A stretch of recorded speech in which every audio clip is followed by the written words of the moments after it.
Brújula de Navarra, brújula de la ciencia. En el día de hoy vamos a hablar, de la identificación de nuevos mecanismos implicados en la regeneración del hígado de donantes vivos. Esto es complicado, ya así dicho, suena complicado de entender. Pues bien, investigadores del CIMA y de la Clínica Universidad de Navarra confirman en un estudio experimental que el aumento de una molécula concreta protege de la toxicidad causada por las sales biliares. Para hablar de todo esto, pues tenemos al director del grupo de patología del CIMA y codirector del estudio, que es el doctor Matías Ávila. Matías Ávila, muy buenas tardes. Hola, buenas tardes. Lo he dicho así muy por encima, es difícil de comprender. Cuéntanos a los oyentes, a mí mismo, en qué consiste este hallazgo. Pues bien, a ver, hay que poner en contexto primero qué situación clínica estamos hablando, ¿no? Mm. Todos sabemos que el hígado, hay enfermedades hepáticas en las cuales pues, el hígado se deteriora y que es necesario realizar un trasplante, ¿no? Entonces, la manera tradicional era obtener órganos de donantes fallecidos, ¿no? Donantes cadáver, ¿no? Mm. Entonces, pues que afortunadamente, en gran medida gracias a las mejoras en la seguridad vial, cada vez hay menos fallecimientos en las carreteras, que era una de las fuentes principales que había de órganos Ajá. para el trasplante. Entonces, bueno, eso es una buena noticia, que hay menos fallecimientos, pero la mala noticia, entendámonos, es que hay menos órganos disponibles para personas que Claro. necesitan el hígado para poder vivir, ¿no? Entonces, durante una serie de años se han desarrollado técnicas que permiten que ese injerto, ese órgano que se va a donar, sea una porción del órgano de un donante vivo, Sí. ¿vale?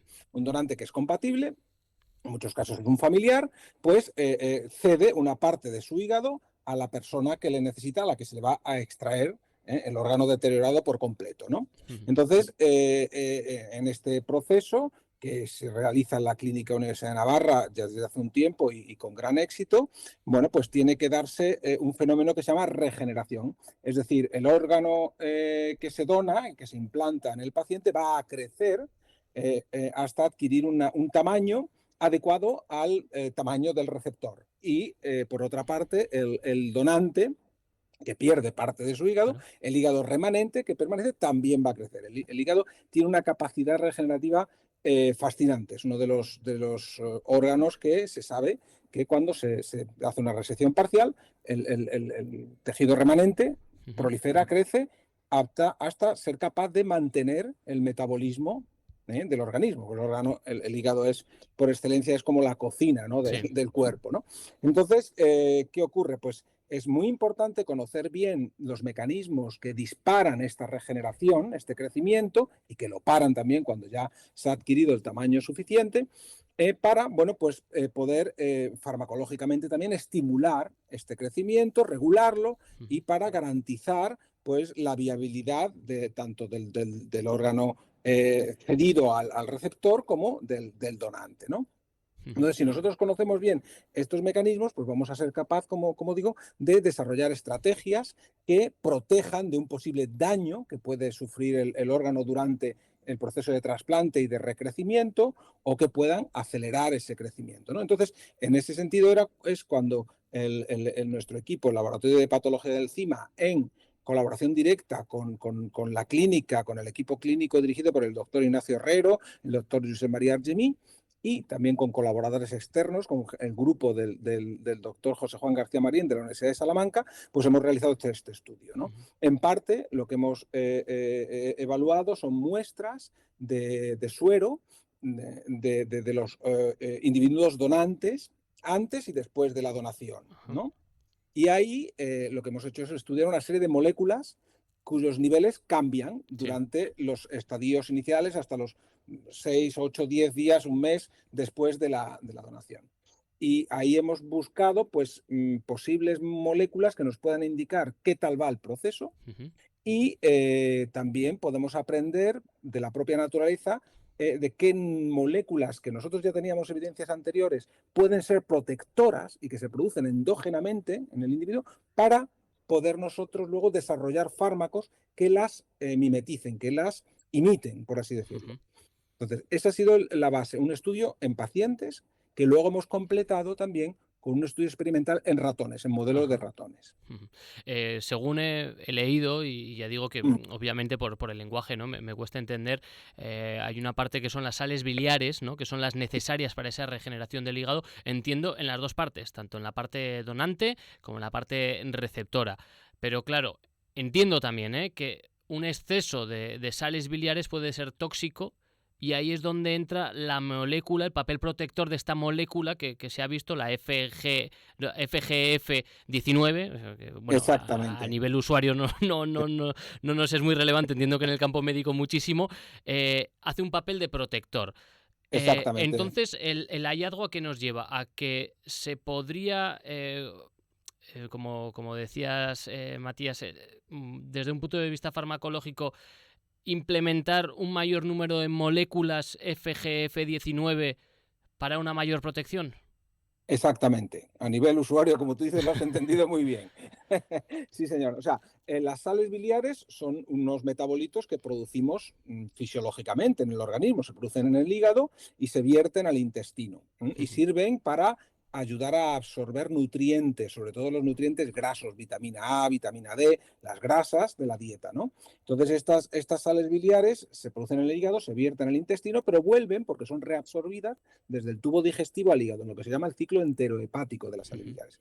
¿Qué ocurre? Pues estos metabolitos, a lo largo de los últimos 10-15 años, se ha observado, se ha demostrado, y nosotros también hemos hecho bastantes trabajos en ese sentido, de que pueden ser señales muy importantes que disparen la respuesta regenerativa. vale. ¿Vale? Ujú, Que es como un sensor, es lo que se dice un sensor, que cuando fluctúan, pues le dan a las células del hígado, los hepatocitos, la señal de que, bueno, pues es necesario proliferar porque necesitáis pues, intervenir en el metabolismo de estas. Entonces se ujú. sabe que tiene un papel regenerativo. Pero ¿qué ocurre? Es como el juego de las 7:30 de las cartas. Si te pasas es peor. Claro. Entonces es importante que haya unas fluctuaciones que suban los niveles de estos metabolitos porque disparan señales regenerativas, pero cuando estos metabolitos se acumulan en niveles excesivos, Ujú, también son muy tóxicos para los hepatocitos. Tiene un efecto, digamos, detergente. ujú. Igual que Vale. en el intestino ayudan a absorber las grasas porque hacen como detergente, cuando se acumulan en el hígado ese efecto detergente acaba dañando las células. Ujú, Entonces nosotros hemos observado que en algunos pacientes que estos niveles de sales biliares fluctuaban, digamos, un poco más de la cuenta hacia arriba, esos pacientes tenían en circulación mayores niveles de esta molécula FGF19, que nosotros ya sabíamos por estudios anteriores que es un importante regulador del propio metabolismo de las sales biliares, pero también es una molécula que protege a las células hepáticas. O sea, ujú, que tiene un papel citoprotector y ayuda a regenerar. ujú, Entonces, ¿qué podemos postular aquí? Pues como ya también habíamos demostrado en modelos experimentales, que estas fluctuaciones también ocurren en humanos y que posiblemente el desarrollar como fármacos moléculas basadas en el FGF19 podía ayudar a, por ejemplo, proteger del daño hepático a pacientes en los cuales, por las circunstancias que sean, sí. estas fluctuaciones de sales biliares es más amplia y más incrementada, por así decirlo. Igual estoy yendo muy lejos, pero en casos de trasplantados, ¿no? Como digo, tanto donante como el receptor, sin que haya bueno, en este caso, claro, si ha sido que ha donado una parte, obviamente hay un donante, ¿no? En otros casos hay donante, pero como comentabas, pues ya está fallecido y ahí no hace falta, entiendo, una regeneración. Pero esto nos llevaría a que se podría también, que igual estoy yendo muy lejos, como digo, implementar esas sales biliares, aumentarlas de tal forma que también, como tenemos la parte también de la molécula, equilibrarlo y hacer una regeneración más rápida, o es jugar Sí, a ser eh, Dios demasiado. no, no, no, efectivamente, lo que acabas de decir, Claro, porque en, entiendo que eso es el- una parte no, interesante, ¿no? claro, en la mayoría de los trasplantes siguen siendo de donante cadavérico. O sea, y lo que sí es cierto es que hay muchos casos que muchos hígados que en principio podrían ir a trasplante, cuando son examinados antes de implantarlos, antes de realizar el trasplante, se examinan en la clínica, hay muchos que son desechados. Entonces, son desechados ¿por qué? Principalmente porque son hígados que han acumulado un nivel no aceptable de grasa. A lo mejor has oído hablar del hígado graso, Sí, sí, sí. la esteatosis, el síndrome metabólico, la obesidad.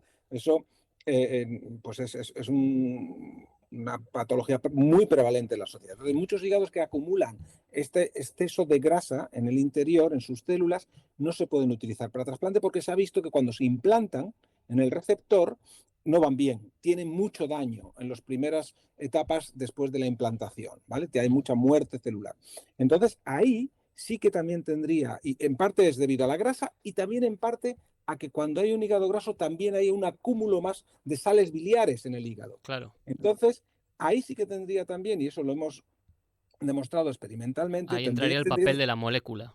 efectivamente, aquí también se podría aplicar el FGF19 porque, además de ser capaz de mantener a raya los niveles excesivos de sales biliares, sabemos que ayuda a eliminar la grasa intrahepática. Ujú.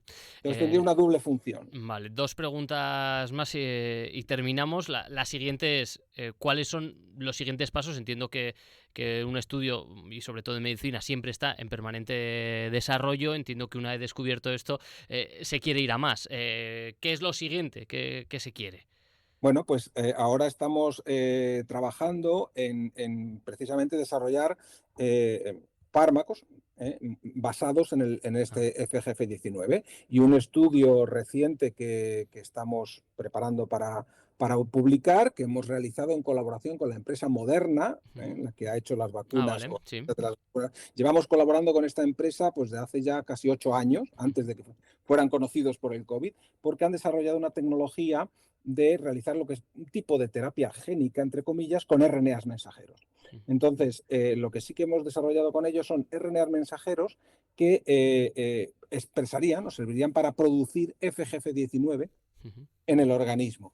Y entonces ahí estamos desarrollando moléculas de FGF19 en forma de RNA mensajeros que son más baratas de producir y tienen menos dificultades que si produces una proteína recombinante, por así decirlo, dar el mensajero para que tu organismo sintetice el FGF19 en vez de dar la proteína FGF19. Entonces hemos tenido unos resultados bastante interesantes que esperamos contaros también en su momento ujú.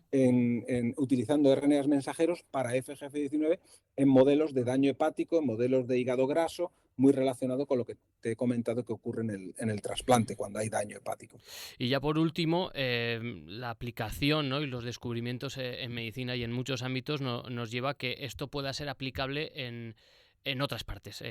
Pues ahora en concreto estamos hablando del hígado, porque se ha descubierto, ¿no? Es la función de esta molécula, pero me lleva a preguntar, ¿puede haber descubrimientos similares? No obviamente el mismo, pero similares en otros órganos del cuerpo. Es decir, ¿esto abre investigación o puede haber investigación en otros campos?